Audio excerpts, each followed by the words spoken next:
सभी छात्रों को नमस्कार। आरबीएस डिग्री कॉलेज मेजा खास के ऑनलाइन प्लेटफॉर्म पे सभी छात्रों को हम हार्दिक स्वागत करते हैं। छात्रों, आज जो है बीएससी एजी थर्ड सेमेस्टर का जो है आपको जो है वाटर रिसोर्सेज के विषय में हम आपको जो है अध्ययन करवाएंगे। ठीक है छात्रों, आइए स्क्रीन पर चलते हैं। जो हमारा बीएससी एजी थर्ड सेमेस्टर में इन्वायरमेंट स्टडीज के अंतर्गत जो हमारा टॉपिक है वाटर रिसोर्सेज जो है, ठीक है, इसके विषय में हम आपको अध्ययन करा रहे हैं। जल प्राकृतिक संसाधन की श्रेणी में आता है। जल जीवन का आधार है अथवा जल के बिना जीवन असंभव है। मतलब कहने का अर्थ ये है छात्रों जो है कि जो हमारा जल है ये हमारे जीवन का सबसे बड़ा आधार है जीवन जीने के लिए। इसके बिना जो है न तो कोई जीव जी सकता है, न तो कोई पक्षी, न तो कीड़े, न तो मकोड़े। इसके बिना जो है कोई भी जीव जो है इसे जो है जीवित नहीं रख सकते हैं, क्योंकि जल जीवन के लिए सबसे आवश्यक एक अंग है। ठीक है, आगे चलते हैं। धरती पर जल संसाधन को जलमंडल कहा जाता है। पृथ्वी का लगभग 4/5 भाग जल संसाधन से भरा है। इसमें पीने योग्य मात्र 3% जल है। यह अलवणीय जल होता है। 97% समुद्री जल होता है। यह लवणीय जल कहलाता है। पृथ्वी पर जल को 2 रूपों में बांटा जाता है। जीवन का विशेष आधार अलवण जल ही है। ये पीने योग्य जल की श्रेणी में आता है। मतलब कहने का अर्थ ये है छात्रों कि जो हमारा जल का एक प्राकृतिक जो उद्गम हुआ था उसमें 100% में जो है 97% जो है समुद्री जल में विलयन है, और उसके बाद 3% जल जो है वो हम लोग उसका जो है सेवन करते हैं, मतलब पीने के काम में आता है। ठीक है, आगे चलते हैं। जल का सामान्य जीवन में उपयोग। ठीक है, इस जल के द्वारा जो हमारा सामान्य जीवन है, जो हमारे एक जीवन चर्या होता है पूरे दिन का जो है, उसमें हम जल का कैसे प्रयोग करते हैं वो हम आपको बतला रहे हैं छात्रों। जो पहला हमारा है, जल जीवन का आधार है, यह पीने के लिए उपयोग किया जाता है। दूसरा, जल शैवाल और जलीय पौधों को खेती में उत्पादन हेतु अति आवश्यक है, जो कि जल के द्वारा संभव है। ठीक है, तीसरा जो है, जल जलीय जीवों के उत्पादन के लिए अति आवश्यक है। उसके बाद चौथा हमारा, जल के बड़े संसाधन अर्थात समुद्र एवं समुद्री मार्ग पर जल परिवहन में सहायता करता है। मतलब जल जो संसाधन है उसके द्वारा जो है हम कई चीज़ों का जो है एक उद्गम का एक क्या कहते उद्भव करते हैं। जैसे जल के द्वारा जो है परिवहन की भी सुविधा जो है हमें मिलती है, जो कि जल के द्वारा संभव है। और खेतों में जो है जो जीव और शैवाल होते हैं उसके जो है परिसंकरण में जो है उत्पादन में जो हमारी सहायता करते हैं वो जल के द्वारा संभव है, जो उसके जल के द्वारा उपयोगिता में आता है। उसके बाद जल जलीय जीवों को आवास प्रदान करता है।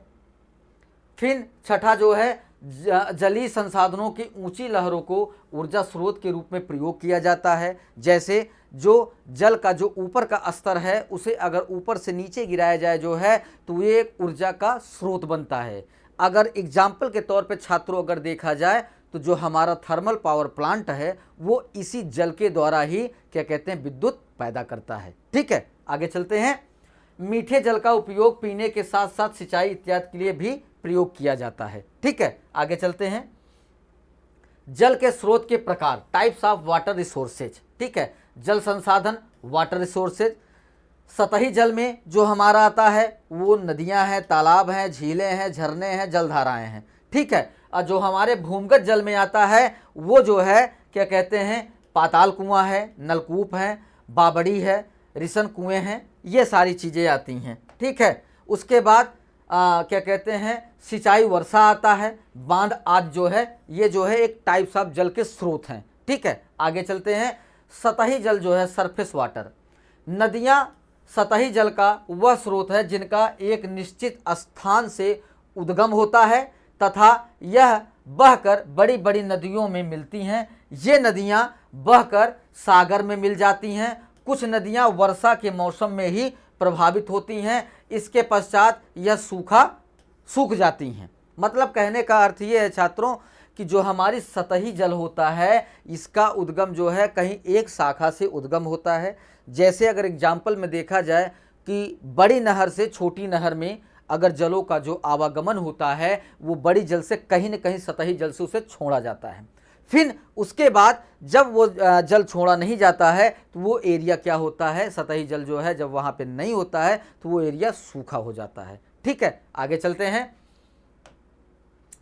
तालाब। तालाबों का निर्माण प्राकृतिक एवं कृत्रिम दोनों प्रकार से होता है।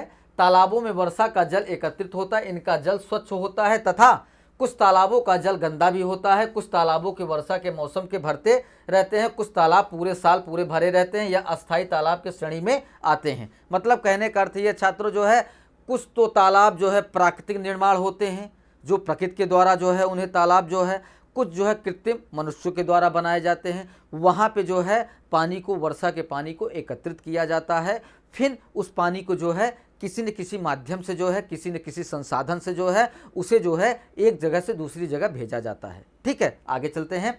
हमारी जो झीलें हैं, ये झीलें प्राकृतिक जल के संसाधन का सबसे अच्छा उदाहरण है। यह अधिक गहरा और अस्थायी जल क्षेत्र होता है। ठीक है, झीलें जो हमारी होती हैं ये जो है बहुत ही गहरा होता है और ये अस्थायी जल होता है। इसे जो है एक जगह से दूसरी जगह, मतलब एक झील से दूसरी झील में जो है इसे एक जुड़ाव लगा रहता है, जिससे ये जल जो है कभी खत्म नहीं होते हैं, ये अस्थायी जल होते हैं। आगे चलते हैं। झरने हो गए, ये लगातार प्रवाह में होने वाले जल स्रोत हैं। यह संसाधन आसपास के जल संसाधनों पर आश्रित होते हैं। मतलब कहने का अर्थ ये छात्रों जो है कि जो हमारा ये झरने होते हैं ये कहीं ना एक दूसरे से जुड़ाव रहता है, ये हमेशा जो है क्या कहते हैं लगातार इसमें जो है जल प्रवाह बना रहता है। ठीक है, जो कि एक दूसरे से जुड़ाव में नदियों या झीलों या कहीं न कहीं से उसका एक माध्यम या संसाधन जुड़ाव रहता है। उसके बाद जलधाराएं। जलधाराएं जो है, जलधाराओं के जल की धाराएं कम गहरी होती हैं तथा यह सतही रूप में बहती हैं। जलधाराएं अपने आसपास के जल संसाधनों अथवा स्रोतों पर आश्रित रहती हैं। मतलब कहने का अर्थ ये छात्रों जो है कि जो हमारा जलधाराओं के जल की धाराएं होती हैं वो जो है एक सतह से दूसरी जगह सतह पे जो है अपना जुड़ाव रखे रहती हैं और उसी के माध्यम से जो है उसी संसाधन के माध्यम से वो अपना एक बहाव या एक पड़ान लिए रहती हैं जो है, जिससे उनका आवागमन, उनका एक दूसरे से जो है जुड़ाव बना रहता है। ठीक है, आगे चलते हैं। सिंचित वर्षा जल। ठीक है, वर्षा जल को विशेष उपाय कर सिंचित किया जा सकता है, जैसे बांध, कृत्रिम तालाब इत्यादि का निर्माण करके वर्षा जल को संग्रहित किया जाता है। ठीक है, आगे जो है बांध। हमारा बांध नदियों के जल और वर्षा जल को एकत्रित करके बनाया जाता है। इसके द्वारा जल संग्रहित होता है, जिसका उपयोग आवश्यकता के अनुसार सिंचाई, जल विद्युत परियोजना आदि कार्यों में किया जाता है। मतलब जो बांध के द्वारा जो है जो जल हम एकत्रित करते हैं या एकत्रित हुआ रहता है उसे हम जो है सिंचाई के कार्य में यूज किया जाता है। जो उसके संसाधन कई माध्यम हैं, जैसे ट्यूबवेल हो गया और क्या कहते हैं ये आपके जो है क्या कहते हैं ये नलकूप हो गए, इन सब माध्यमों से जो है सिंचाई की जाती है। उसके बाद जो है जल एक विद्युत परियोजना का भी जो है एक बंधा जो है जहाँ पे जल एकत्रित हुआ है उसके द्वारा जो है एक विद्युत पैदा की जाती है, जो कि जल के द्वारा संभव है। ठीक है, आगे चलते हैं। भूमिगत जल। ठीक है, भूमिगत जल जो है जल का वह भाग है जो धरातल से बहकर भूमि के अंदर संग्रहित होता है, आधारभूत विश्लेषण में कहलाता है। ये जो है मतलब जो भूमिगत जल होता है वो जो है अंदर की तरह जो है एक इंटरनल सरफेस में जो है जल बना रहता है, उसे किसी संसाधन के माध्यम से ऊपर निकाला जाता है और उसे खेती के लिए, पीने के लिए जो है उपयोग किया जाता है। ठीक है, आगे चलते हैं। पाताल कुएँ। पाताल कुएँ पहाड़ी पर्वतीय क्षेत्रों में पाए जाते हैं। यह स्वयं जल के भर जाते हैं तथा इनको पाताल कुएं में जल स्वतः आ जाता है। मतलब कहने करते ये छात्रों जो है जो हमारा पाताल कुआं है ये जो है ये एक स्रोत से या किसी माध्यम में संसाधन से जो है ये अपना जो है जल का भराव कर लेते हैं और ये जो है एक तरीके से जो है इसका जो वाटर होता है ये ज़्यादातर पहाड़ी और पर्वतीय क्षेत्रों में ही जो है उपयोग किया जाता है। ठीक है, आगे चलते हैं। गहरे कुएं, इस प्रकार के कुएं एक से अधिक जल प्रपात वाली एक या अधिक स्तरीय जलधाराओं से जल को ग्रहण करते हैं। ठीक है। फिर बावड़ी, बावड़ी भी कुएं का एक प्रकार होता है। यह लगभग कुएं और उससे अधिक गहराई वाले भी होते हैं। ठीक है। जैसे जो हमारा कुआं है वो मान लीजिए अगर 100 फीट पे है जो है, या फिर तो जो हमारा बावड़ी है जो है ये 150 फीट पे होगा। ठीक है। उस जल को हम प्रयोग करते हैं। उसके बाद रिसन कुएं, रिसन कुएं को तात्पर्य नदियों के मुहाने पर निर्मित श्रृंखला बांध उथले कुओं से होती है। नदियों का जल रिस रिस कर इनमें जाता है। मतलब कहने का अर्थ ये है कि जहाँ पे नदियाँ होती हैं वहाँ पे उसके किनारे पर एक जो है गड्ढा कर दिया जाता है, गहराई कर दिया जाता है, जो वहाँ के नदियों से पानी रिस रिस कर जो है उस गड्ढे में जो है भरता है। फिर उस गड्ढे के भरने के बाद फिर उसे किसी संसाधन या किसी माध्यम से जो है क्या कहते हैं उपयोग किया जाता है। ठीक है छात्रों, आगे चलते हैं। नलकूप हो गया। नलकूप बहुत ही अधिक गहराई में निर्मित होते हैं। यह कुएं की गहराई इसमें भी अधिक गहराई पर पाए जाते हैं। मतलब नलकूप का मतलब ये है छात्रों जो है कि इसे किसी माध्यम से सबसे गहरे पानी को जो है जो भूमिगत जल होता है उसे निकाला जाता है। और महासागरी जल स्रोत, महासागरी जल स्रोत अन्य जल स्रोतों से संबंधित है। पहाड़ों और पर्वतीय नदियों, तालाबों, बांधों सभी का जल प्रवाहित होकर अंत में महासागर में जाके मिल जाता है। ठीक है छात्रों, आगे चलते हैं। महासागर के जो एक उपयोग है उसको जो है हमने पॉइंट पे दर्शाया है। जो पहला हमारा है भूमिगत जल, बांध हो गया, वर्षा का जल हो गया, तालाब हो गया, नदियों का जल हो गया, रिसान कुएं हो गए, पर्वतीय हो गए, फिर भूमिगत जल हो गया। जल संसाधन के संबंधित समस्याएं, ठीक है, प्रॉब्लम, जल का दुरुपयोग, सूखा पड़ना, प्रदूषित होना, जल की कमी, बाढ़, जागरूकता की कमी, वर्षा के जल की कमी, जल संसाधन संबंधी समस्याओं, मानवीय जागरूकता की कमी बहुत ही बड़ी समस्या है। जन समुदाय को जल संसाधन संबंधी सही बातों का ज्ञान का अति आवश्यक, जल संसाधन संबंधी नियमों का कड़ाई से पालन आवश्यक है। जल संसाधनों को अति क्षति पहुंचाने पर जुर्माना का प्रावधान रखा जाना चाहिए, जो कि सबसे ज़रूरी है। अगर जल की अगर जो है सुरक्षा या प्रबंधन नहीं किया जाएगा, जो आने वाला वक्त है छात्रों जो है वो जल की सबसे बड़ी समस्या पैदा होगी। लोगों को जल नहीं मिलेगा और लोग जो है एक तरीके से जो है प्यासे ही जो है क्या कहते हैं अपने जीवन के जो पड़ाव होते हैं वहाँ धीरे धीरे वो समाप्त हो जाएंगे, क्योंकि जल एक ऐसा संसाधन है जिसके द्वारा जो है किसी का जो है क्या कहते हैं जीवनचर्या आगे जो है जीवन चक्र जो है चलता रहता है, जो एक जल एक प्रक्रिया का सबसे बड़ा अंग है जो है। ठीक है छात्रों, आगे चलते हैं। जल संसाधन अनियमितता के कारण सूखे की समस्या का समाधान करना होता है। सूखे की समस्या के मुख्य कारण वन विनाश, अधिक पशुचारा, वातावरण परिवर्तन, प्रदूषण इत्यादि है। ठीक है छात्रों, आगे जो है जल प्रदूषण के विभिन्न कारण, उद्योगों के स्थापनों के जल संसाधनों का प्रदूषण लगातार बढ़ता जा रहा है। अत्यधिक वर्षा भी बाढ़ का कारण है। वनों की कटाई, नदी के धारा में परिवर्तन इत्यादि बाढ़ का कारण है। ठीक है, उसके बाद जल संसाधन संरक्षण का प्रबंधन, conservation and management of water resources. जल प्राकृतिक संसाधन में सबसे अधिक मूल्यवान संसाधन है। पृथ्वी पर सामान्यतः जल संसाधन बहुत ही अधिक मात्रा में पाया जाता है तथा कहीं कहीं बहुत कम मात्रा में पाया जाता है। जल संसाधन कहीं विकास तो कहीं विनाश का कारण भी बनता है। मतलब कहने का अर्थ ये है छात्रों जो है कि अगर जल का सही प्रबंधन न किया जाए और सही संसाधन अगर व्यवस्थित न किया जाए तो जल जो है कई विनाश के कारण भी बनते हैं और जल जो है क्या कहते हैं विकास के भी जो है एक माध्यम भी बनते हैं जो है। ठीक है छात्रों, आगे चलते हैं। जल संसाधनों के संरक्षण में प्रबंधन जो है जैसे बांध, जलाशयों का निर्माण करना, फिर उसके बाद आधुनिक सिंचाई पद्धतियों का उपयोग करना। जैसे आधुनिक पद्धतियों में क्या है कि स्प्रिंकलर सेट, टपका भी सिंचाई विधि, क्यारी विधि और क्या कहते हैं गमला विधि, ये सारी जो है जल को बचाने की जो है सबसे अच्छे विधि जो आधुनिक युग में प्रयोग किए जा रहे हैं छात्रों। ठीक है, आगे चलते हैं। जल शुद्धिकरण संयंत्रों की स्थापना, वृक्षारोपण, जल संसाधन के प्रति जागरूकता, बांध से लाभ जो है, बांध के द्वारा मत्स्य पालन किया जा सकता है। बांध के भूमिगत जल का स्तर बढ़ते समय पेयजल की आपूर्ति होती है। जल की पर्याप्त मात्रा में औद्योगिक विकास होता है। बांध के द्वारा जो है बाढ़ एवं सूखे पर नियंत्रण किया जा सकता है। बांध से जल विद्युत का उत्पादन होता है। बांधों से सिंचाई सुविधा में विकास होता है। बांधों से मृदा क्षरण में भी कमी आती है।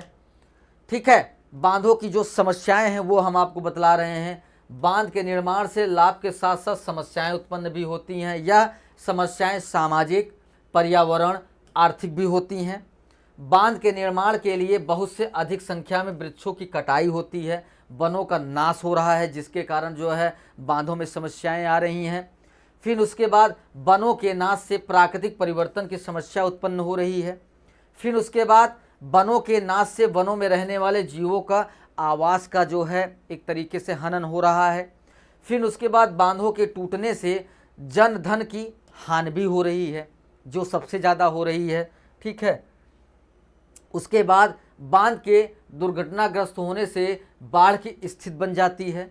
फिर बांध के निर्माण से आसपास के जो रहवासियों होते हैं वो पलायन की समस्या का एक सामना करना पड़ता है। फिर उसके बाद जल विवाद बढ़ जाने से भी राजनीतिक रूप से धारणा भी जो है परिवर्तित हो जाती है छात्रों, जो कि ये सब जो समस्याएं हैं एक बांध की सबसे बड़ी समस्याएं हैं, जो आज के टाइमिंग में ये सबसे ज़्यादा जो है प्रभावशील हो रहा है।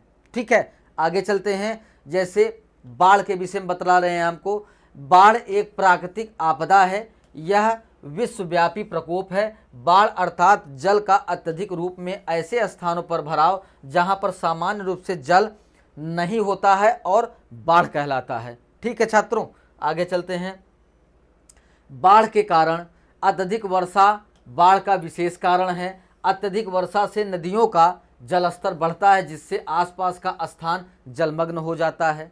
ठीक है, उसके बाद बाढ़ का एक प्राकृतिक कारण बादलों का फटना भी है। इसमें कम समस्या में अत्यधिक वर्षा होती है कम समय में।